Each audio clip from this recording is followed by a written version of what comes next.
Vamos para a nossa terceira regra. Acentuam-se todas as proparoxítonas. Essa é uma regra que não tem exceção na língua portuguesa. Se o seu nome for, por exemplo, uma proparoxítona, ele deve receber acento.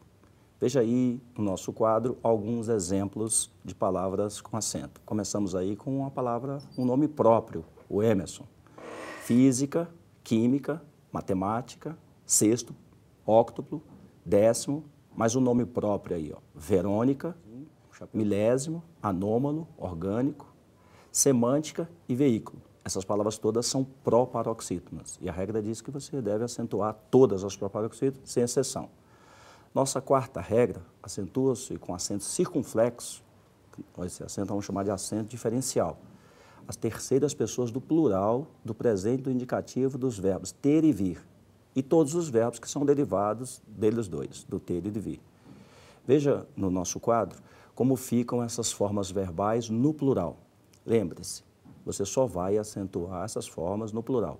No singular, elas não devem receber acento. Observe.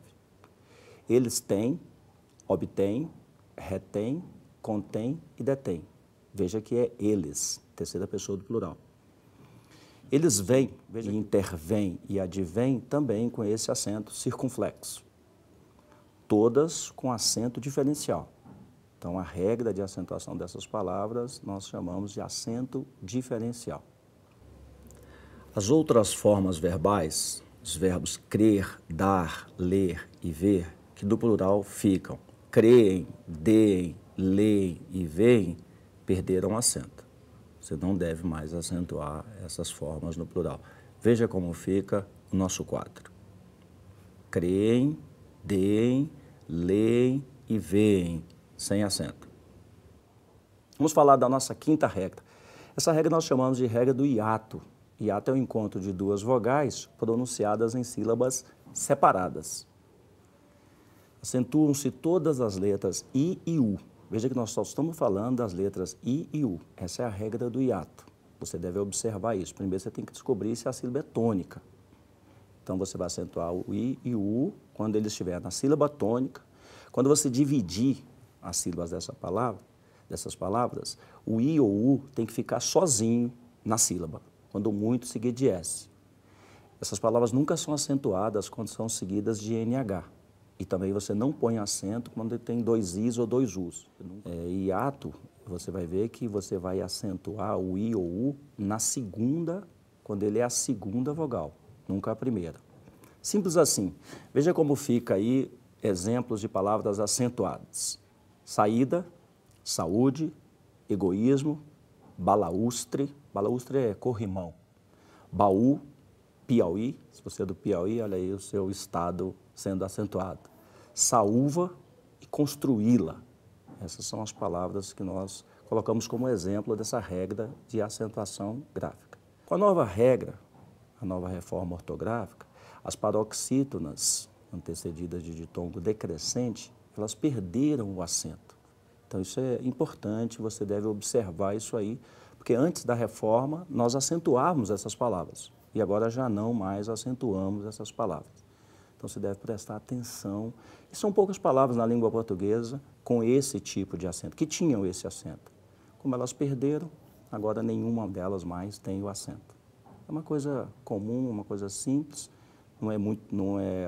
as pessoas não observam bem, mas se deve prestar atenção. Veja nosso quadro. Feiura, boiuno e bocaiúva. Essas palavras não recebem acento aí no U, porque o U é antecedido de ditongo. E veja que esse ditongo é um ditongo decrescente. Observação importante, acentuam-se, usando as regras devidas, as formas verbais, que são acompanhadas de pronomes, os pronomes oblíquos átonos, né? A gente coloca a forma verbal, o hífen e o pronome. Você vai usar as mesmas regras de acentuação gráfica. Veja exemplos de verbos com pronomes. E esses pronomes aí nós chamamos de pronomes oblíquos átonos. Veja cortar, oxítona terminada em A. Você despreza o pronome. Prender, oxítona terminada em E. Repor, oxítona terminada em O. Distribuí-los. E veja a mesóclise aí, informá-lo-íamos. Os dois acentos, do informar e no íamos. No informar porque é oxítona. no íamos porque é proparoxítona. Nossa sexta regra, a Lei 5.765 de 71, ela aboliu o acento diferencial de pronúncia. Diferencial que dava, por exemplo, sede, sede, almoço, almoço. Esse acento só ficou na terceira pessoa do verbo poder. Então, pôde com acento e pode sem acento. Assim, veja no nosso quadro como ficou, então, essa única palavra de acento diferencial de timbre, mantida aí pela Lei 5.765 de 71. Pôde, passado do verbo poder. Ele pôde fazer isso, ele pôde sair, ele pôde comprar, ele pôde trabalhar. Aí você vai lá e coloca o acento circunflexo. Já se você usar esse verbo poder no presente, pode, que é o presente do verbo poder, você não usa acento. Ele pode fazer isso, ele pode entrar, ele pode sair, ele pode comprar. Aí você não usa acento nessa forma verbal. Esse é o único acento de timbre que existe na língua portuguesa. Acento diferencial, não se esqueça. Observação importante. Os demais acentos diferenciais foram todos abolidos na última reforma ortográfica, essa reforma de 2009. Todos os acentos foram abolidos.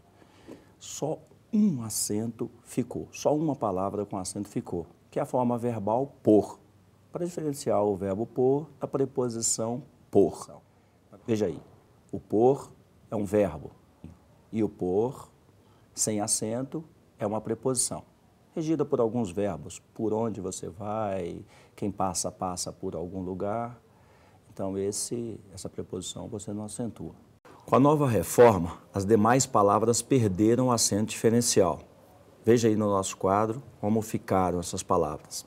Para, agora sem acento, pelo, pela, pelas, sem acento, coa, coas e também os substantivos polo, polos, pelo, pelos e pera. Todas essas palavras agora sem acento. A reforma aboliu esses acentos diferenciais.